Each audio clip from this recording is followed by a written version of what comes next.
गंगापुर गांव में सेठ धनराज नाम का एक अमीर आदमी अपनी पत्नी शांति और 10 साल की बेटी ईशा के साथ रहता था। सेठ धनराज व्यापार का काम करता था, जिससे उसके घर का गुजारा होता था। सेठ धनराज बहुत ही गुस्से वाला और जिद्दी आदमी था। वो ईश्वर से हमेशा प्रार्थना किया करता था कि उसकी पत्नी एक लड़के को जन्म दे, लेकिन उसकी पत्नी एक लड़की को जन्म देती है, जिससे धनराज को बहुत गुस्सा आता है। इसलिए वो शांति को दोषी मानता है और इसी वजह से वो अपनी बेटी ईशा से भी नफरत करता था। जब सेठ धनराज की पत्नी दूसरी बार गर्भवती हुई तो वो गुस्से में अपनी पत्नी से बोला, इस बार लड़का होना चाहिए, वरना तुम्हारे लिए अच्छा नहीं होगा। मैं अपनी पहली बेटी से ही बहुत परेशान हूँ। अगर इस बार भी लड़की हो गई तो अनर्थ हो जाएगा। मैं तुम्हें अपने घर से निकाल दूंगा।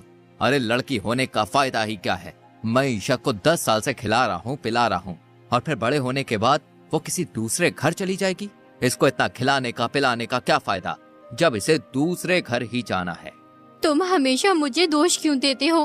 बेटी या बेटा होना मेरे हाथ में नहीं है, वो तो ईश्वर की देन है। और वैसे भी बेटी नसीब वालों को होती है। बेटियों का भी अपना महत्व है, वो भी घर की रौनक होती है। मुझे ऐसा नसीब नहीं चाहिए। मुझे सिर्फ इस बार लड़का चाहिए, समझे तुम?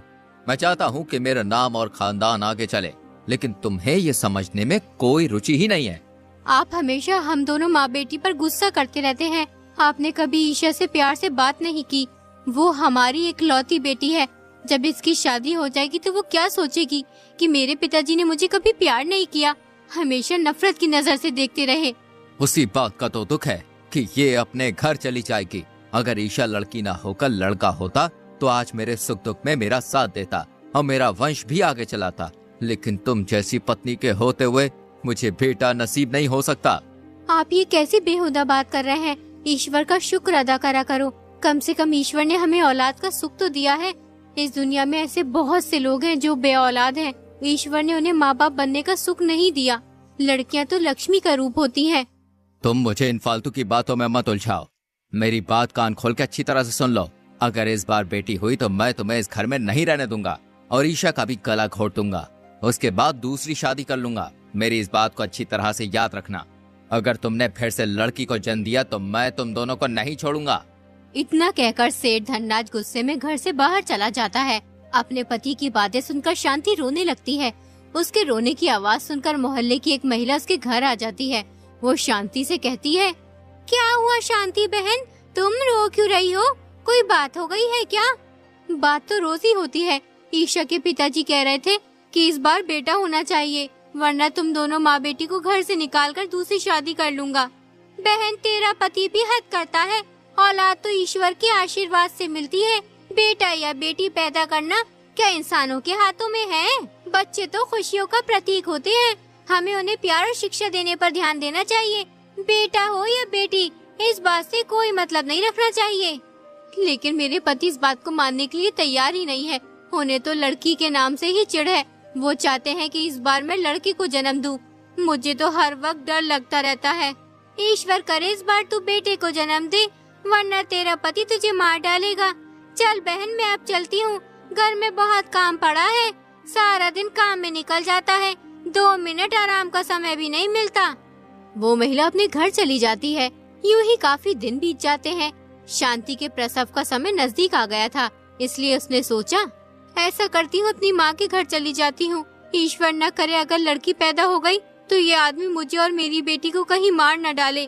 अगर मैं अपने घर चली जाऊंगी तो शायद इनका गुस्सा थोड़ा ठंडा हो जाए। अगले दिन शांति अपने पति सेठ धनराज से कहती है, मैं आज अपने घर जा रही हूँ। माँ की तबीयत बहुत खराब है, उन्हें ही देखने जा रही हूँ। घर की देखभाल करने वाला कोई नहीं है। मेरे जाने से शायद उनकी तबीयत सही हो जाए। मैं चली जाऊंगी तो वो अपने सुख दुख की बात करके अपना मन हल्का कर लेंगी। तुम्हारा इस हाल में जाना सही नहीं होगा। अगर फिर भी तुम्हें जाना है तो जाओ, लेकिन मेरी एक बात याद रखना, अगर लड़का हो तो वापस आ जाना, और लड़की हो तो वापस आने की कभी सोचना भी मत, वरना मैं तुम्हें घर में घुसने नहीं दूंगा। शांति अपनी बेटी ईशा को लेकर अपने घर की ओर चल पड़ती है। वो रास्ते में चलती हुई आंखों में आंसू लिए ईश्वर से प्रार्थना करती हुई चली रही थी। ईश्वर इस बार तुम मुझे लड़का दे दो, मुझ पर कृपा करो, वरना मेरी जिंदगी खराब हो जाएगी। कुछ ही देर में वो अपने घर पहुंच जाती है। यूं अचानक बगैर बताए शांति को इस हाल में आता देख उसका भाई मुकेश बहुत परेशान होता है। वो जल्दी से शांति को चरपाई पर बिठाकर उसे पानी लाकर देता है। दीदी, तुम यूं बगैर बताए अकेले क्यों चली आई? जीजा जी को साथ ले आती या मुझे बुला लेती, मैं तुम्हें लेने चला आता। हाँ बेटी, मुकेश सही कह रहा है, इस हाल में तेरा अकेले आना सही नहीं है। शांति उन दोनों की बातों का कोई जवाब नहीं देती और चुपचाप बैठी रहती है। तू इतनी उदास क्यों है बेटी, कुछ बोलती क्यों नहीं? नहीं माँ, मैं उदास नहीं हूँ, रास्ते में आते हुए थोड़ी थकावट हो गई है, बस इसलिए चुप हूँ। शांति की बेटी ईशा छोटी थी लेकिन वो समझदार बहुत थी, इसलिए वो अपनी नानी से बोली, नानी, माँ झूठ बोल रही है। माँ पिताजी के डर से यहाँ आई है। एक दिन पिताजी माँ से कह रहे थे कि अगर इस बार लड़की हुई तो मैं तुम्हें घर से निकालकर दूसरा विवाह कर लूँगा। पिताजी हर वक्त माँ पे गुस्सा करते रहते हैं, वो मुझे भी बहुत गुस्सा दिखाते हैं। ये क्या बदतमीजी है ईशा, तुमसे मैंने कितनी बार कहा है कि जब बड़े बात कर रहे होते हैं तो उनके बीच में नहीं बोलना चाहिए। तुम्हें एक बार का कहा हुआ समझ नहीं आता, ज़बान ज्यादा चलने लगी है। बेटी, तू बच्ची को क्यों डांट रही है? जो उसने देखा और सुना वो ही तो बता रही है। तू तो कभी अपने दिल का हाल बताती नहीं है, हर वक्त बस गम में घुलती रहती है। देख क्या हाल कर लिया है अपना, पता नहीं कुछ खाती पीती भी है या नहीं। देख शांति, जो भी बात है तू सच सच बता दे। अपनी माँ और बेटी की ये बात सुनकर शांति रोने लगती है। फिर उसने अपने पति की सारी बात अपनी माँ और भाई को बताई। धनराज ऐसा तो ना था, फिर उसे अब क्या हो गया है जो एक लड़के की वजह से तुझे इतना परेशान कर रहा है? लड़का या लड़की होना मनुष्य के हाथ में थोड़ी ना है, ये सब कुछ ईश्वर के हाथ में है। मैं सब जानती हूँ माँ, लेकिन इन बातों को उन्हें कौन समझाए? उन्हें तो बस एक ही बात की रट लगी हुई है कि लड़का चाहिए, वरना मैं घर में घुसने नहीं दूंगा। अपनी बेटी की ये दशा देखकर बुढ़िया और उसका बेटा सोच में पड़ गए। बुढ़िया सोचने लगी, इस समस्या से छुटकारा कैसे पाया जाए। यूं ही कुछ दिन बीत जाते हैं। एक दिन सेठ धनराज अपने घर में अकेला होता है। तभी एक बूढ़ा आदमी उसके घर आया और सेठ धनराज से बोला, बेटा, मैं बहुत ही भूखा हूँ, 2 दिन से कुछ नहीं खाया। कल से भोजन की तलाश में भटक रहा हूँ। बहुत से लोगों से खाना मांगा लेकिन किसी ने भी मुझे खाना नहीं दिया। मैं दर दर की ठोकरें खा रहा हूँ जिससे मैं अपना पेट भर सकूं। मेरी हालत इतनी बुरी हो गई है कि मुझे कुछ समझ नहीं आ रहा कि मैं क्या करूं। बेटा, मुझे पूरी उम्मीद है तुम मेरी मदद जरूर करोगे। मुझे कुछ खाने को दे दो, ईश्वर तुम्हारा भला करेगा। बाबा, मेरे घर में अभी खाने को कुछ भी नहीं है। मैं भी सुबह से भूखा ही हूँ क्योंकि मेरी पत्नी अपने मायके गई हुई है। मैं भी ज्यादातर अपने मित्रों के घर ही खाना खाता हूँ या फिर बाहर से मंगा कर खाता हूँ। पत्नी के घर पर ना होने से मुझे भी खाने में बहुत दिक्कत हो रही है, लेकिन मैं तुम्हें अपने घर से भूखा जाने नहीं दूंगा। तुम थोड़ी देर मेरा इंतजार करो, मैं अभी तुम्हारे लिए खाना लेकर आता हूँ। सेठ धनराज जल्दी से एक दुकान पर जाता है। उस दुकान से खाना खरीदकर उस बूढ़े आदमी को ले जाकर दे देता है। बूढ़ा आदमी उस खाने को ऐसे खाता है जैसे उसने वर्षों से कुछ नहीं खाया हो। खाना खाकर वो धनराज को बहुत दुआ देता है। बेटा, तुम बहुत ही भले इंसान हो, तुमने मुझे खाना ला के खिलाया। मैं तुम्हारा ये एहसान जिंदगी भर नहीं भूलूंगा। वैसे बेटा, तू मुझे एक बात बता, तेरी पत्नी मायके क्यों चली गई? जब तुझे इतनी परेशानी हो रही है तो तू उसे ले क्यों नहीं आता, या फिर वो तुझे छोड़ के चली गई? बाबा, मेरी पत्नी मुझे छोड़ के नहीं गई है, वो अपनी माँ से मिलने गई है। मेरी पत्नी गर्भवती है और जल्द ही वो एक पुत्र को जन्म देगी। बेटा, तू इतने विश्वास के साथ कैसे कह सकता है कि तुम्हारी पत्नी पुत्र को ही जन्म देगी? हो सकता है कि वो पुत्री को जन्म दे। बाबा, मेरी पत्नी पुत्र को ही जन्म देगी, वरना मैं उसका कभी मुंह नहीं देखूंगा, उसे कभी अपने घर में घुसने नहीं दूंगा। पड़ी रहेगी जिंदगी भर अपने मायके, कभी उसे लेने नहीं जाऊंगा। बेटा, एक बात याद रखना, पुत्र या पुत्री इंसान के हाथ में नहीं है, ये सब ईश्वर के हाथ में है। तुम्हारी पत्नी गर्भवती है, इसलिए मुझे तुम्हारे घर में शुभ लक्षण नजर आ रहे हैं। बाबा, शुभ लक्षणों से आपका क्या मतलब है? मैं आपकी बात कुछ समझा नहीं। बेटा, बहुत जल्दी तुम्हारे घर एक पुत्री का जन्म होगा। उसके जन्म होते ही तुम बहुत अमीर हो जाओगे, क्योंकि ईश्वर ने तुम्हारी पुत्री के नसीब में बहुत धन दौलत रखी है। उसके पैदा होते ही तुम माला माल हो जाओगे। इसलिए बेटा, कभी भी पुत्र पुत्री में अंतर मत करना। क्योंकि सब अपने नसीब का अपने साथ लेकर आते हैं। बाबा क्या आप सही कह रहे हैं? मेरी बेटी इतनी नसीब वाली है जिसके पैदा होते ही मेरे घर में पैसा ही पैसा हो जाएगा। हाँ बेटा, लक्ष्मी खुद चलकर तुम्हारे घर आ रही है। तुम्हारे दिन बदलने वाले हैं। तुम्हारी बेटी तुम्हारा भाग्य खोल देगी। बस तुम हमेशा उसका ध्यान रखना, कभी भी उसकी आंखों में आंसू मत आने देना। अगर कभी उसकी आंखों में आंसू आए तो तुम्हारे घर में मुसीबत आ जाएगी, लेकिन अगर तुमने उसे खुश रखा तो कभी भी तुम्हारे घर में धन दौलत की कमी नहीं होगी। बूढ़े आदमी की बात सुनकर धनराज को अपनी गलती का एहसास हो गया। उसने बूढ़े बाबा से आशीर्वाद लिया और उनसे वादा किया और फिर वो सोचने लगा, मैं कितना निर्दयी हूँ, बेचारी शांति पर कितना जुल्म किया। मैंने कभी उसकी कोई बात ही नहीं सुनी, लेकिन आज मुझे शांति तुम्हारी कमी महसूस हो रही है। आज के बाद मैं अपनी बेटी और पत्नी को कभी भी दुख नहीं दूंगा और ना ही आने वाली बच्ची को कभी दुख दूंगा।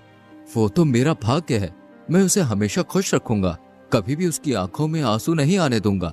मैं आज ही जाकर शांति को वापस ले आऊंगा। सेठ धनराज फौरन ही अपनी पत्नी को लेने उसके मायके चला जाता है और शांति को अपने घर ले आता है। धनराज के स्वभाव में बदलाव देखकर शांति उससे कहती है, क्या हो गया तुम्हें? पहले से बहुत पतले पतले लग रहे हो। तुमने तो कहा था कि जब तक लड़का पैदा ना हो घर में मत घुसना, फिर तुम मुझे क्यों लेने आ गए? अगर लड़की हो गई तो फिर आप क्या करेंगे? मुझसे गलती हो गई शांति, मैंने तुम्हें बहुत कष्ट दिया। लड़की या लड़का पैदा होना तुम्हारे हाथ में नहीं है, वो तो ईश्वर की देन है। वैसे भी लड़की हो या लड़का, अब मुझे इस बात से कोई मतलब नहीं। सब अपने अपने नसीब का अपने साथ लेकर आते हैं। धनराज में अचानक यूँ परिवर्तन आने से शांति बहुत खुश होती है और ईश्वर का शुक्र अदा करती है। फिर कुछ ही दिनों में शांति एक और बहुत ही सुंदर बेटी को जन्म देती है। धनराज अपनी बेटी की खबर सुनकर दौड़ा चला आता है और अपनी बेटी को उठाकर उसे प्यार करने लगता है। उस लड़की का नाम वो नैना रखता है। यूं ही कुछ साल बीत जाते हैं। जैसा उस बूढ़े आदमी ने कहा था वो सब सच होता है। सेठ धनराज दिन पर दिन मालामाल होता जा रहा था, इसलिए धनराज अपनी बेटी नैना का बहुत ख्याल रखता था। नैना के साथ साथ वो ईशा को भी बहुत खुश रखता था। नैना और ईशा भी अपने पिताजी का प्यार देकर बहुत खुश थी। शांति कभी कभी धनराज से कहती, इन्हें इतना प्यार मत करो वरना तुम इन्हें बिगाड़ दोगे। जिस चीज की जरूरत हो केवल वही लाया करो, क्योंकि जरूरत से ज्यादा चीज इंसान को बिगाड़ देती है। अरे भाग्यवान, मेरे पास ये सब धन दौलत इन्हीं के नसीब की वजह से तो है। अब इनके लिए नहीं लाऊंगा तो भला मैं किसके लिए लाऊंगा? हाँ, कह तो आप सही रहे हो। हमारी बेटियों ने तो हमारा भाग्य ही बदल कर रख दिया। इनकी वजह से आज हमारे पास सब कुछ है। यूं ही कई वर्ष बीत जाते हैं। अब दोनों लड़कियां बड़ी हो जाती हैं। एक दिन शांति अपने पति से कहती है, हमारी बेटियां बड़ी हो गई हैं, हमें इनकी शादी की फिक्र करनी चाहिए। लड़की की शादी जितना जल्दी हो जाए उतना ही अच्छा है। तुम सही कह रही हो शांति, मैं कोई अच्छा सा लड़का देखकर ईशा की शादी जल्द ही कर दूंगा। सेठ धनराज ने कुछ ही दिनों के अंदर अपनी बेटी ईशा की शादी कमल नाम के लड़के से कर दी। कमल बहुत ही अच्छा लड़का था। वो ईशा का हमेशा ध्यान रखता था। ईशा के शादी के कुछ दिन के बाद शांति अपने पति से बोली, देखो जी, हमने अपनी एक बच्ची की तो शादी कर दी। ईश्वर की दुआ से वो अपने ससुराल में बहुत खुश है। अब हमें अपनी बेटी नैना की भी शादी कर देनी चाहिए। देखो शांति, तुमने मुझसे ईशा की शादी के लिए कहा था, इसलिए मैंने उसकी शादी कर दी, लेकिन मैं नैना की शादी हरगिज नहीं कराऊंगा। ये तुम कैसी बातें कर रहे हो? तुम नैना की शादी क्यों नहीं करना चाहते? ऐसा उसने कौन सा गुनाह कर दिया है जिस वजह से तुम उसकी शादी नहीं कराना चाहते? नैना मेरा भाग्य है। अरे जब से वो पैदा हुई है तब से मुझे कभी भी धन की कमी नहीं हुई है।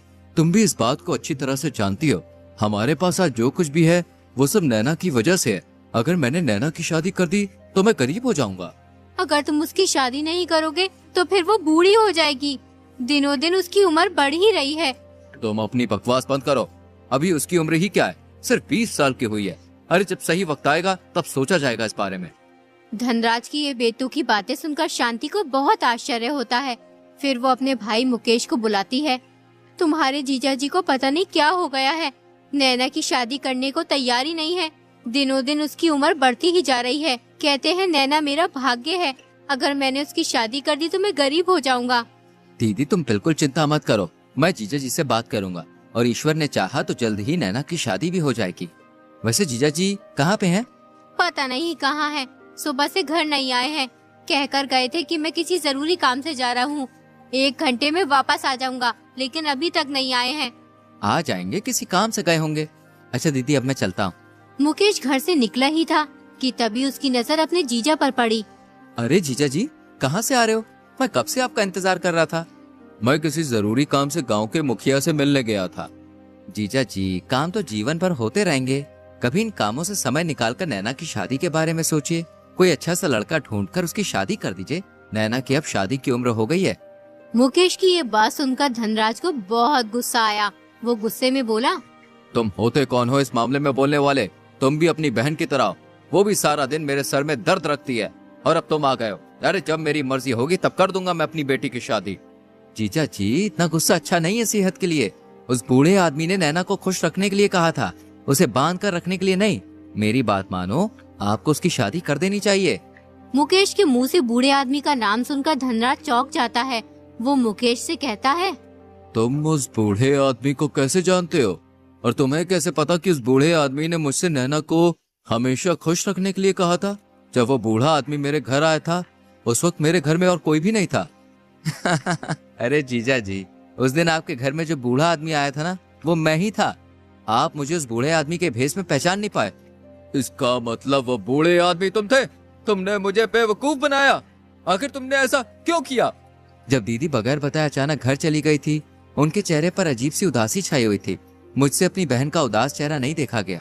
दीदी ने मुझे अपनी सारी बातें बताई कि तुम्हें लड़का चाहिए, वरना तुम उसे घर से निकाल दोगे और ईशा को भी मार दोगे। इसलिए मैंने तुम्हारी अकल ठिकाने लगाने के लिए ये सब किया। तुमने मेरे साथ अच्छा नहीं किया मुकेश। तुम्हारी वजह से मैं समझता रहा कि मेरे पास जो धन है, जो दौलत है, वो सब नैना के भाग्य की वजह से है। लेकिन वो सब झूठ था। तुम एक नंबर के धोखेबाज और फरेबी इंसान हो।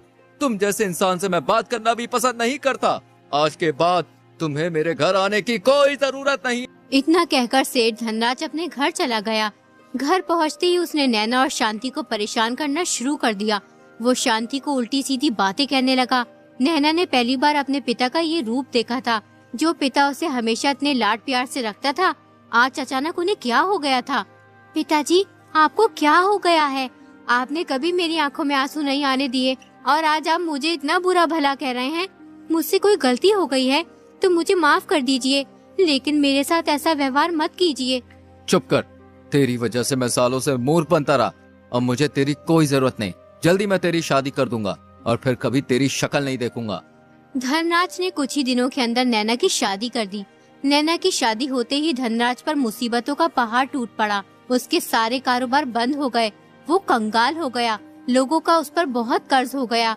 घर में सुबह शाम लोग तकाजा करने आने लगे। कर्ज की वजह से घर गिरवी रखना पड़ा। जब ईशा और नैना को अपने पिता की हालातों का पता चला तो वो तुरंत अपने घर चली आई। पिताजी, आप मेरे और दीदी के गहने बेचकर अपना कर्ज उतार दो। अपनी बेटियों की ये बातें सुनकर धनराज की आंखों में आंसू आ गए। उसका पत्थर जैसा दिल मोम का बन गया। वो बोला, मेरी बच्चियों, मुझे माफ कर दो। मैंने हमेशा तुम्हें बोझ समझा और हमेशा बुरा भला कहता रहा। मैं बहुत बुरा पिता हूँ। ईश्वर मुझे कभी माफ नहीं करेंगे।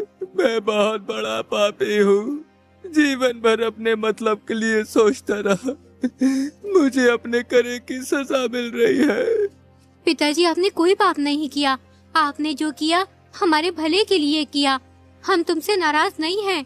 उसके बाद धनराज अपनी दोनों बेटियों को बहुत प्यार करने लगा और धीरे धीरे वो फिर से मालदार होने लगा। अब उसके पास पहले से भी ज्यादा धन दौलत हो गई। धनराज का भाग्य फिर से बदल गया।